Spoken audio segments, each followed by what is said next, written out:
Londres où nous attend Sama Soula pour Sans frontières. Bonjour Sama. Alors, cette semaine, je crois que le ministère de la Défense britannique s'est retrouvé sous le feu des critiques pour une histoire de poils.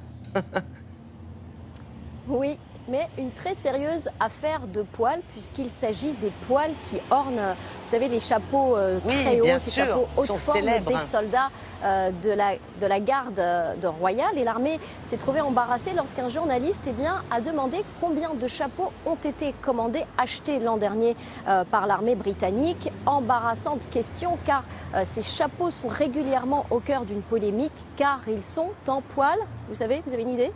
Du tout, en poils. Après quel animal, je ne sais pas. En poils, en poils d'ours.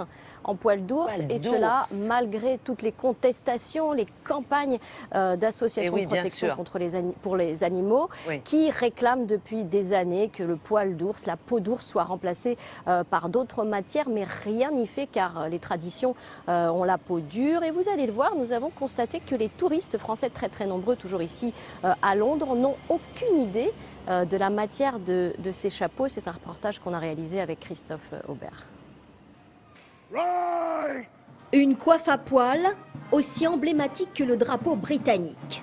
Tunique rouge, gestuelle impeccable, ils sont de toutes les cérémonies, les célèbres gardes de la reine. Sa Majesté y est, dit-on, très attachée. Et que dire des touristes dont ils sont les chouchous?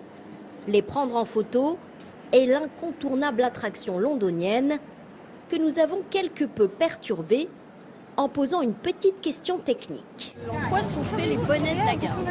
Du poil de cheval. La crinière de cheval, de mouton, crinière de mouton, oh la vache, de lion. En feutre. Poil, je dirais en poil, mais bon. En poil de quoi? Je sais pas. En poil d'ours, madame, à la grande surprise de nos touristes. C'est vrai, c'est de l'ours brun? Mais non. Ça fait bizarre.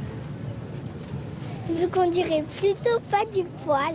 C'est vrai que c'est bizarre, attraper un ours pour faire un chapeau de garde de la reine. On tue les ours pour pouvoir avoir... C'est terrible.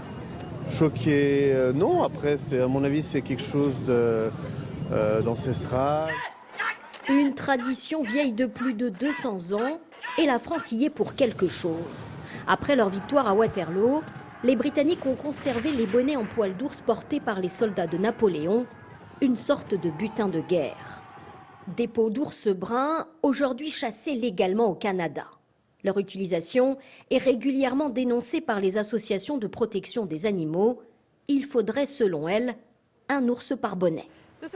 Le ministère de la Défense est une des organisations les plus sophistiquées au monde. Il peut créer des armes et des machines de guerre. Alors dire qu'il n'arrive pas à trouver d'alternative en synthétique à ces chapeaux est absurde. Ils sont juste traditionnalistes et veulent garder les choses telles quelles.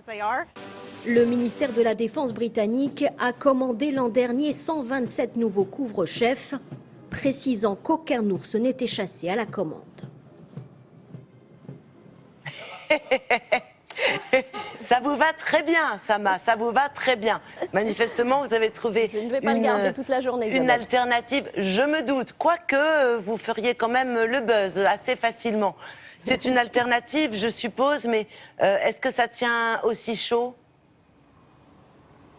Alors ça tient très chaud, c'est très inconfortable, mais c'est en fait un prototype en synthétique, ce n'est pas du poil d'ours que je porte, je le précise quand même, qu'a trouvé l'association PETA qui demande donc le remplacement de ces chapeaux depuis des années. Elle a fait fabriquer ce prototype en Chine, elle l'a proposé à l'armée britannique qui l'a retoqué en disant que ce n'était pas, le poil n'était pas assez brillant, pas assez ordonné, pas assez joli et surtout pas assez résistant au climat. Vous savez, les soldats de la garde restent des heures et des heures à l'extérieur. En réalité, l'armée britannique semble préférer ces chapeaux en poil d'ours, Isabelle. Bon, écoutez, en attendant, ça fait polémique, affaire à suivre, et puis je vous confirme que ça vous va très bien, tout le monde est d'accord ici pour le dire. Bonne journée et merci beaucoup.